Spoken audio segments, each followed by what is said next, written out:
आइए, सुनिए, देखिए, समझिए सनातन सत्य। जैसी दृष्टि वैसी सृष्टि, दृष्टि विज्ञान। कुदरत, कुदरती रचना एवं कुदरत के कानून से शाश्वत सुख की प्राप्ति। जोधपुर के परम पूज्य महात्मा उपासक प्रोफेसर डॉक्टर सोहन राज तातेड़ के निर्देशन में सनातन सत्य। जैसी दृष्टि वैसी सृष्टि, दृष्टि विज्ञान।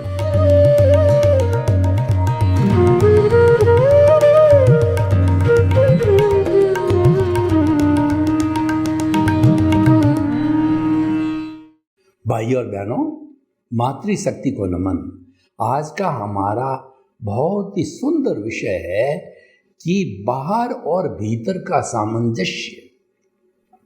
सामंजस्य एक ऐसा गुण है कि जहाँ पर ये इस गुण आ जाता है वहाँ पे सारे कष्ट दूर हो जाते हैं, वहाँ का वातावरण हरा भरा हो जाता है, हेल्दी एनवायरनमेंट हो जाता है, सुख की प्राप्ति होती है, प्रसन्नता की प्राप्ति होती है और ये कहना चाहिए एक जादू का काम करता है सामंजस्य। मैं सामंजस्य के आपको कुछ उदाहरण देना चाहता हूँ। देखिए, मनुष्य जो है उसका जो शरीर है वो 60 खरब कोशिकाओं के द्वारा बना हुआ है। वो 60 खरब कोशिकाएं होमोस्टैटिक कंडीशन के द्वारा शरीर में काम करती है, यानी 60 खरब कोशिकाएं मिलकर के वो अपना अपना काम करती है। कैसे करती बताऊं कि जिस कोशिका को जिस स्थान पर है उसको आवश्यकता होने पर वही मेडिसिन न्यूट्रिशन तो सब लेते ही है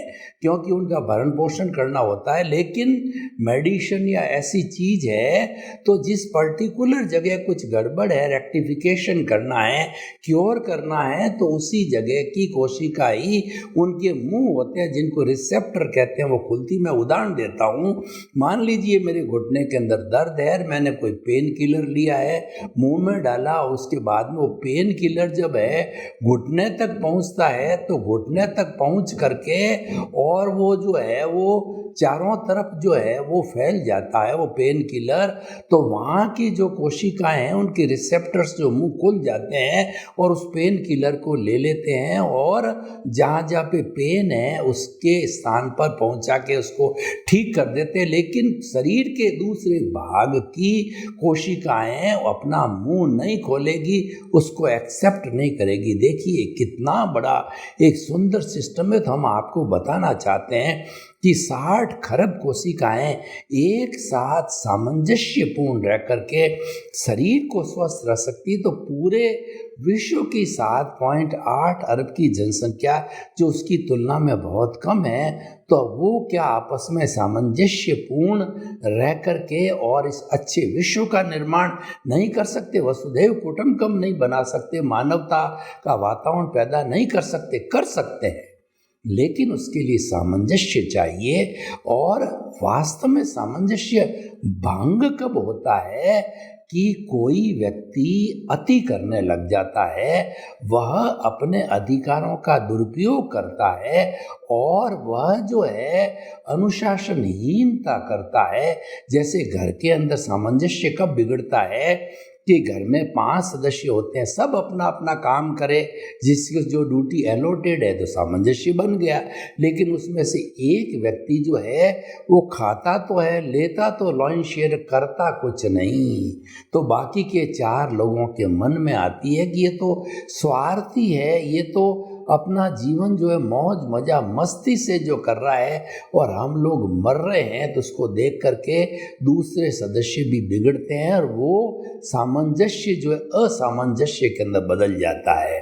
आप देखिए, एक क्रिकेट की टीम है और उसका कैप्टन अच्छा है, वह शॉक्स को एब्जॉर्व करता है, यानी ऊंची नीची चीज़ों को बैलेंस करता है। वो अगर मान लो वो किसी कोई कहता है तो सहन करता है और किसी की गलती हो तो उसको अंगुली निर्देश भी करता है, और जो टीम जीत के आती, विजय होती, तो सब में बांटता है।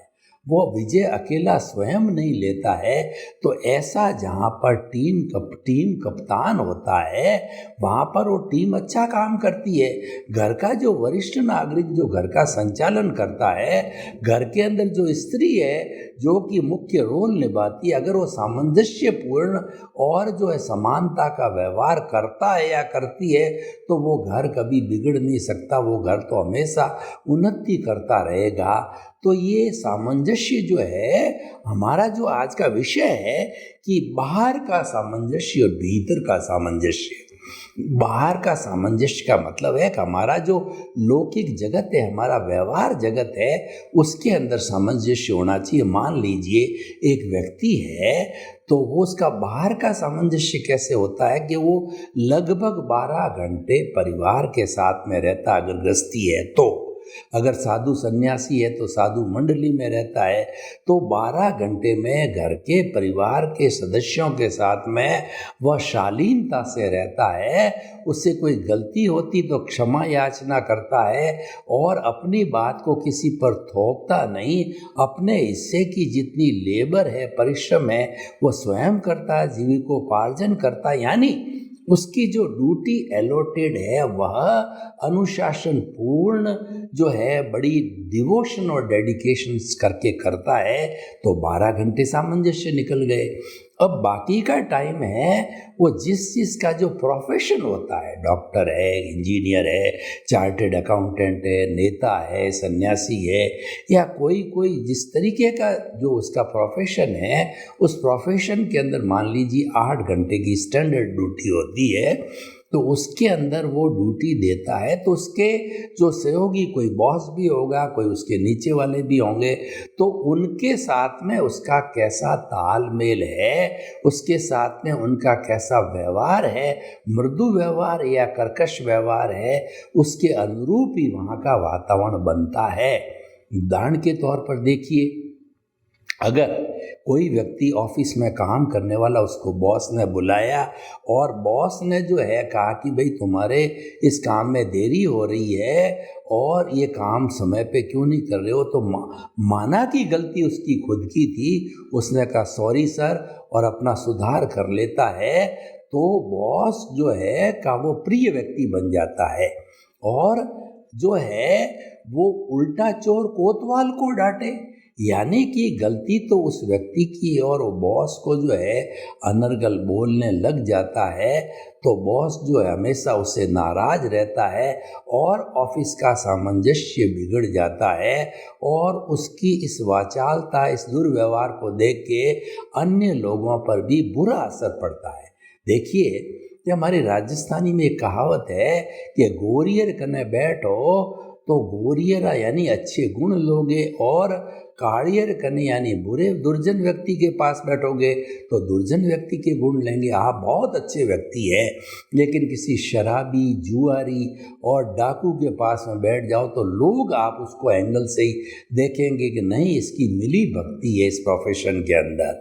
और मान लीजिए आप में कुछ कमी है, ऊंची नीची है, और आप संत पुरुष के पास में, ज्ञानी पुरुष के पास के अंदर और रेपुटेड व्यक्ति के पास में आप बैठते हो, तो लोग असेसमेंट लगाएंगे कि ये भी एक अच्छा व्यक्ति है, इसकी अप्रोच यहाँ तक है और ये जो व्यक्ति सज्जन व्यक्ति है, अच्छा व्यक्ति है, आपका एक इम्प्रेशन बनता है। इसीलिए कहा जाता है कि जो व्यक्ति सामंजस्यपूर्ण, एडजस्टेबल, सामंजस्य का अर्थ होता है कि हर परिस्थिति के अंदर एडजस्ट होना चाहिए। तो एडजस्टेबल परिस्थिति में हम रहते हैं तो हमारी गुडविल बनती है, हमारी रेपुटेशन बनती है और उसके साथ साथ में हमको प्रसन्नता आती है। तो मैं जो किस तरीके से जो हम सामंजस्य बिठा सकते हैं, उस व्यवहार जगत के अच्छे सामंजस्य के लिए दादा भगवान बहुत बड़े ज्ञानी पुरुष हुए हैं। उन्होंने 5 सूत्र दिए व्यवहार जगत के। उन 5 सूत्रों को मैं रखना चाहूँगा। वो इतने उपयोगी सूत्र है, अगर हम उसका पालन करें तो मैं बड़े आत्मविश्वास के साथ, डंके की चोट के साथ आपको कहना चाहता हूँ कि आपका जो जीवन भर कभी भी बाहर का सामंजस्य नहीं बिगड़ेगा। बाहर का क्या, मैं तो आपको बताता हूँ कि भीतर का सामंजस्य भी नहीं बिगड़ेगा। जब भीतर के सामंजस्य की बात आएगी तो मैं आपको बताना चाहूँगा, तो व्यवहार जगत के 5 सूत्र जो है वो दोनों पे लागू होते हैं। भीतरी जगत पे भी होते हैं, बाहर जगत पे भी होते हैं। वो मैं इनको कंबाइंड रूप से बताना चाहूँगा। तो पहला सूत्र है कि जो है जगत निर्दोष सब मेरा दोष। इसका अर्थ क्या हुआ कि जो हम अपनी खुली आंखों से देखते हैं तो ये पूरी सृष्टि वीतराग है। इस दुनिया के अंदर किसी का दोष होता ही नहीं, कोई दोषी होता ही नहीं, क्योंकि सभी अपने अपने कर्मों के अनुसार जीते हैं और पोस्टमैन की तरह वो कर्मों की डिलीवरी करते हैं। कभी मैं किसी का निमित्त बन जाता हूँ, कभी सामने वाला मेरा निमित्त बन जाता है, क्योंकि पूर्व जन्म में हमारा जो लेन देन हिसाब है वो इस जन्म में उसका भुगतान होता है। तो वो तो हमारी लायबिलिटी हम क्रिएट करके आ गए थे, चार्ज करके आए थे। इस जन्म में तो मात्र डिस्चार्ज होता है। तो हम जो है इस दुनिया में किसी को दोषी नहीं देखे, और वास्तव में कोई दोषी होता ही नहीं है। अगर आप जीवन का ये उद्देश्य बना लो कि मैं किसी के दोष नहीं देखूंगा, जैसा कबीरदास जी ने कहा है कि जो है वो मतलब जो बुरा जो देखन में चला बुरा न मिलिया कोय, जो दिल खोजा आप ना और मुझसे बुरा न कोय। कबीरदास जी जो है पेपर पेन लेकर के और निकल चले कि जो इस दुनिया के अंदर कितने कितने जो है बदमाश लोग हैं उसका पता लगाऊं। तो वो दिन भर घूमते रहे, शाम को वापस लौटे तो एक भी बुरा व्यक्ति नहीं मिला। जब दिल टटोला तो मालूम पड़ा कि मेरे जैसा कोई भी जो है बुरा व्यक्ति संसार में नहीं है। ये एटीट्यूड होना चाहिए, अपने दोषों को देखना, दोषों को निकालना। ये देखिए भीतरी जगत और बाहरी जगत दोनों में सामंजस्य होता है। भीतरी जगत में क्या सामंजस्य होता है कि जब आप अपने दोष देखने लग जाते हैं, जैसे कि मेरी अंगुली है, मैं किसी की तरफ उस अंगुली को उठाता हूँ कि तुम दोषी हो, तो बाकी की 3 अंगुलियाँ और एक अंगूठा मुझे ये निर्देश देते हैं, शिक्षा देते हैं कि तुम्हारे में तो दोष जो इससे 4 गुना अधिक भरे पड़े, तो तुम दोषों को अपने को निकालो, क्योंकि दोष धोने से ही मुक्ति है। ये दोष है वो अज्ञानता है, और जब ये ज्ञानता धुल जाती है तो हमारी मूल आत्मा तो आत्म स्वरूप में ही, वो ऑटोमेटिकली आत्म स्वरूप में चली जाएगी। तो हमें पुरुषार्थ क्या करना है कि अज्ञानता का त्याग करना है। अज्ञानता का त्याग ही सच्चा त्याग है। बाहर की वस्तु हमें छोड़े तो कोई लाभ नहीं देने वाली है, लेकिन अज्ञानता को छोड़ेंगे तो लाभ होता है। अज्ञानता दो बड़ी अज्ञानता है, मैं कौन हूँ और इस सृष्टि का संचालक कौन है। हम ये मान बैठते हैं कि ये शरीर मेरा, इस शरीर का संचालक मैं हूँ, मैं और मेरा के अंदर जिंदगी लगा देते हैं। ये सबसे बड़ा जो है वो हमारा कर्म बंधन का कारण है, सबसे बड़ी अज्ञानता है। ये मिथ्या दर्शन है, ये दर्शन मौनी है। और दूसरा ये है ये जगत का संचालन करने वाला कौन है, इस मन वचन काया को चलाने वाला मैं खुद हूँ, और जो है वो इसकी देख रेख करने वाला मैं हूँ। यानी वास्तव के अंदर तो कर्ता व्यक्ति हो ही नहीं सकता। कर्ता तो व्यवस्थित शक्ति है, साइंटिफिक जो है वो सर्कमस्टेंशियल एविडेंस है जो वही करता है, लेकिन हम अपने आप को कर्ता मान लेते हैं। मालिकी भाव और जो है कर्ता भाव मान लेते हैं, वो सबसे बड़ा हमारा अज्ञान है। तो पहला जो है आप जो है जगत निर्दोष सब मेरा जगत निर्दोष सब मेरा दोष, जो भी होता है वो दोष मेरा ही होता है, तो कोई न कोई निमित्त रूप में भुगतान कराता। दूसरा ये है कि टकराव टालिए। देखिए, आजकल का युग प्रतिक्रिया का युग है कि कोई व्यक्ति इतना होशियार है, किसी व्यक्ति को एक गाली दो तो वो 2 गाली देता, 2 तो 4 दो, और बुरी भली कटी भुनी वो सुनाता रहता है। यानी क्रिया की प्रतिक्रिया, क्रिया की प्रतिक्रिया करते करते हस्बैंड वाइफ में झगड़ा होता है, परिवार टूट जाता है, समाज टूट जाता है, देश टूट जाता है, और दोनों देशों के बीच के अंदर जो है वो झगड़ा चालू हो जाता है। अभी जो यूक्रेन और रशिया का जो झगड़ा है उसका मूल क्या है? उसका मूल है सत्ता परिवर्तन होना। तो ये टकराव के कारण ही होता है। अगर ये टकराव नहीं हो तो बर्बादी नहीं हो सकती। तो इसीलिए हमें हर लेवल के ऊपर, चाहे हमारा पारिवारिक जीवन हो, चाहे हमारा वर्किंग फील्ड हो, हमें टकराव नहीं करना। कोई भी व्यक्ति ऊंची नीची बात करे तो उस पर क्रिया की प्रतिक्रिया नहीं करनी। ये हो सकता है अगला आदमी कुछ गलत बात कहता हो तो उस वक्त प्रतिक्रिया मत करो, क्योंकि उस वक्त तो दोनों में गुस्से में रहते हैं, और गुस्सा एक बहुत बड़ी आग होती है, दावानल होती है। उस आग में क्या हो जावे मालूम नहीं। उसमें से दोनों में से एक पक्ष अगर शांत रहता है तो वो दावानल ठंडा हो जाता है, वो फायर ब्रिगेड का काम करता है। और मान लिया कि सामने वाला व्यक्ति जो है गलत है, तो जब उसका गुस्सा 2-5 मिनट ही रहता है, गुस्सा ठंडा हो जाता, तो हम उनको समझा सकते हैं कि सर ऐसा नहीं, ऐसी बात है। जब उसके समझ में आ जाती है रियलिटी, तो वो पश्चाताप भी करने लग जाता है। तो जो है टकराव टालिए। तीसरा, एडजस्ट एवरीवेयर, वो आज का ही विषय है कि हमें जो है सामंजस्य भीतर और बाहर का एडजस्ट दोनों जगह होना है। बाहर का एडजस्ट का अर्थ ये है कि आपको घर में अगर मान लो भोजन थोड़ा ऊंचा नीचा ठंडा मिला, आपको सोने के लिए जो प्रॉपर जो है जगह नहीं मिली, कोई बात नहीं। मेहमान ज़्यादा आ गए, आपको जहाँ हमेशा सोते हो वहाँ पे एसी वगैरह में नहीं सोने पाए, आप जो है साधारण पंखे के अंदर नीचे सोना पड़ा, तो कोई बात नहीं, एडजस्ट करो आप। तो कहीं पर भी जगह कम मिल जाती है, कहीं जो है भोजन की कमी हो जाती है, तो वो ऐसे एडजस्ट करना चाहिए। और जो व्यक्ति एडजस्ट करना मतलब सामंजस्य बिठाना, वही विषय है। तो एडजस्टमेंट भीतर और बाहर का दोनों होता है। बाहर का जो एडजस्टमेंट तो वो तो हमने देख लिया, भीतर का एडजस्टमेंट क्या है कि भीतर का सबसे बड़ा एडजस्टमेंट है कि आपकी दृष्टि किधर है।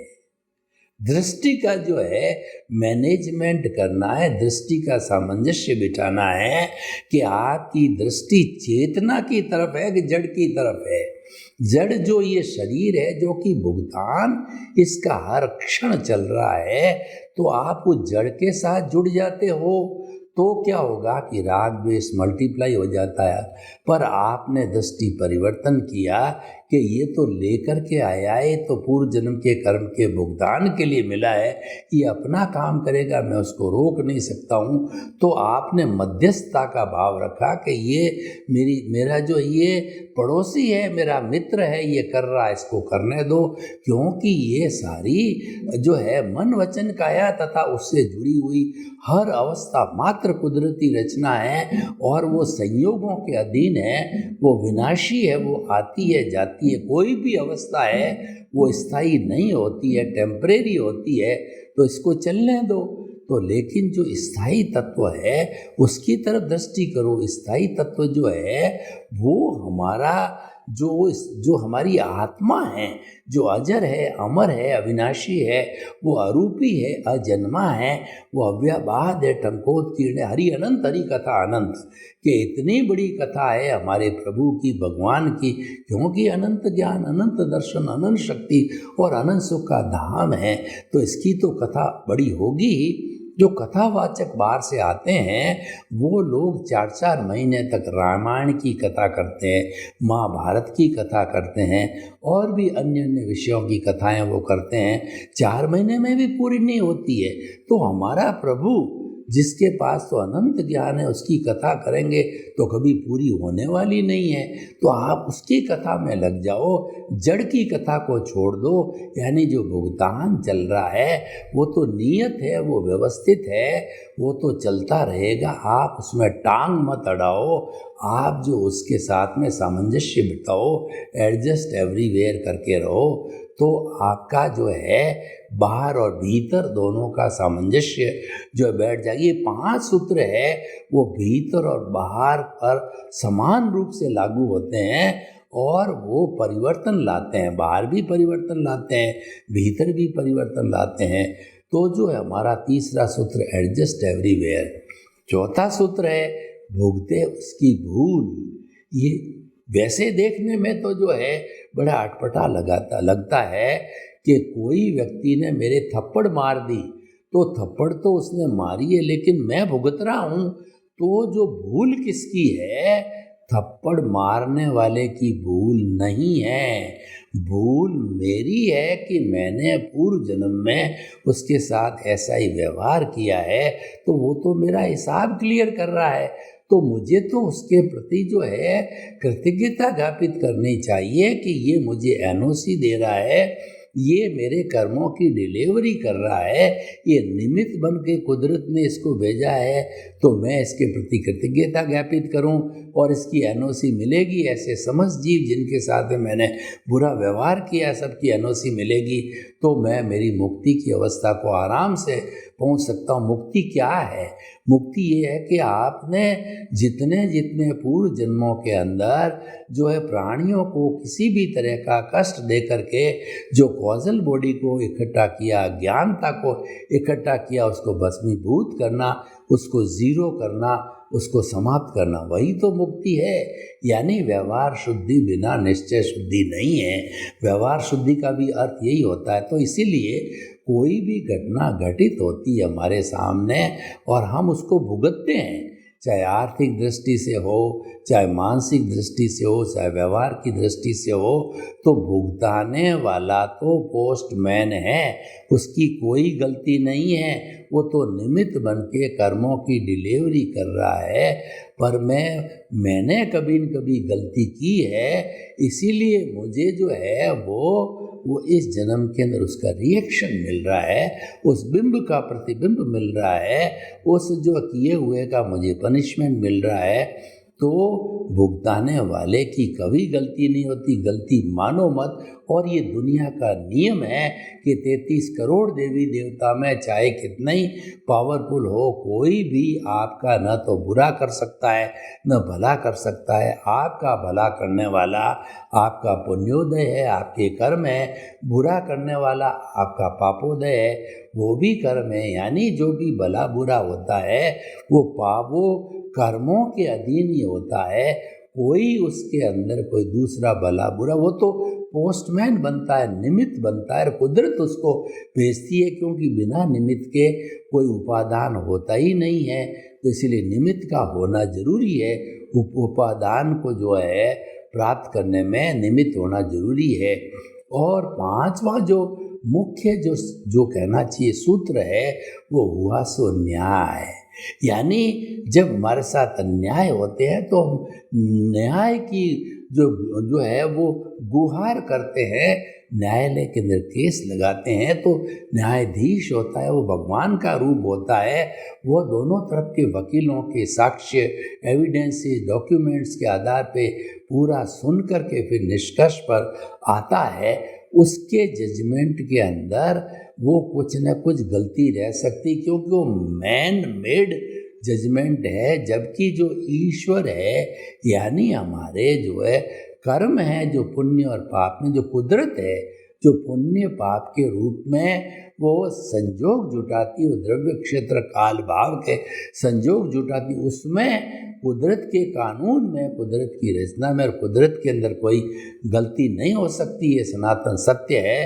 तो जो हमारे साथ में घटित होता है उसे हमें स्वीकार करना चाहिए कि हुआ सो न्याय। ये तो मैंने कोई न कोई गलती की है तो उसका मुझे पनिशमेंट मिला है, या मुझे अगर अवार्ड मिला है, मेरा एप्रिसिएशन हुआ है, मेरी तरक्की हुई है, मेरी प्रतिष्ठा बढ़ी है, इसका मतलब ये हुआ कि पूर्व जन्म के अंदर मैंने किसी का भला किया, परोपकार किया और जगत कल्याण किया, तो मुझे आज उस रूप में प्रतिष्ठा मिली है, सम्मान मिला है।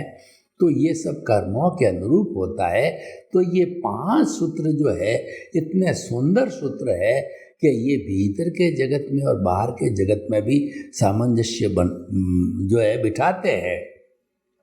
बाहर के जगत की हमने बहुत चर्चा की, क्यों कि हम अधिकतर समय बाहर के जगत में रहते हैं, लेकिन ये हमारी भ्रांति है। प्रभु तो भीतर के जगत में और मुक्ति में जाने वाला प्रभु है और शाश्वत सुख प्रभु का लक्षण है, हमारी शुद्ध आत्मा का लक्षण है और आत्मज्ञान है और दर्शन है, वो हमारी आत्मा के जो है गुण हैं। तो इस तरीके से हमें थोड़ा समय भीतर जाना चाहिए, प्रभु की शरण के अंदर जाना चाहिए। जैसे कि हम मंदिर में भगवान के दर्शन करने जाते हैं, उनकी उपासना करते हैं, तो जो भगवान मूर्ति के अंदर है वो तो मूर्ति का भगवान है, लेकिन जिंदा भगवान तो हर जीवित प्राणी के अंदर विराजमान है।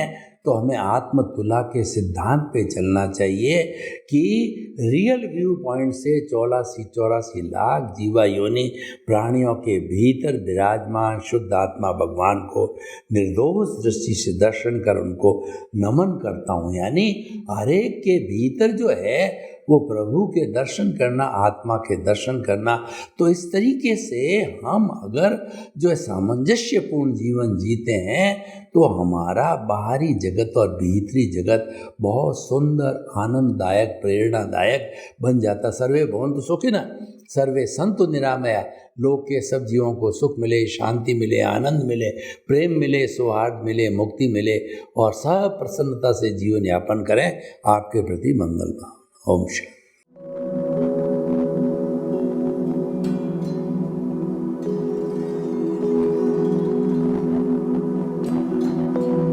एक ऐसा अंतर्राष्ट्रीय ख्याति प्राप्त मानव जो गुरु प्रेरणा से पिछले 20 वर्षों से वानप्रस्थ जीवन जीते हुए 24 घंटे मानवता की सेवा में संलग्न है। एक ऐसा मानव जो अभी राष्ट्रीय, अंतर्राष्ट्रीय टीवी चैनलों पर 7,500 एपिसोड के माध्यम से सनातन सत्य, आत्मविज्ञान एवं पुनरुत्थान, व्यवहार एवं निश्चय जगत के जीवनोपयोगी विषयों पर हृदय स्पर्शी प्रवचन कर चुका है। उस मानव का नाम है महात्मा उपासक प्रोफेसर डॉक्टर सोहन राज तातेड़। प्रोफेसर तातेड़ द्वारा योग, दर्शन, शिक्षा विषयों पर रचित पीएचडी स्तर के 250 शोध ग्रंथ भारत के 100 प्रतिष्ठित विश्वविद्यालयों में शोधार्थी पढ़ रहे हैं तथा वे सभी शोध ग्रंथ वहां की सेंट्रल लाइब्रेरियों में उपलब्ध हैं। महात्मा सोहन राज ने अभी तक हजारों स्कूलों, कॉलेजों, विश्वविद्यालयों एवं संस्थाओं में सेमिनार, वर्कशॉप, कैंप लगाकर लाखों विद्यार्थियों को योग, दर्शन, शिक्षा का प्रशिक्षण देकर उन्हें सुसंस्कारित किया। डॉक्टर तातेड़ ने भारतीय संस्कृति उत्थान के 4000 से अधिक समसामयिक विषयों पर आर्टिकल लिखकर ऑनलाइन जर्नल, पत्रिकाओं, वेबसाइट्स पर प्रकाशित किया, जिसका उपयोग लाखों पाठक कर रहे हैं। उपासक तातेड़ के 5000 से अधिक आज का सुविचार, आज का शुभ संदेश, आज का मंगल भावना योग आदि चिंतन websites, Twitter, blogger, Facebook, YouTube माध्यमों से लाखों लोग अपना जीवन निर्माण कर रहे हैं। मानवता के मसीहा ऐसे महामानव महात्मा सोहन राज तातेड़ के प्रोफाइल को अभी तक विश्व के 20 लाख दर्शक यूट्यूब पर, 12 लाख गूगल पर एवं लाखों दर्शक फेसबुक, ब्लॉगर, ट्विटर और इंस्टाग्राम पर देख चुके हैं।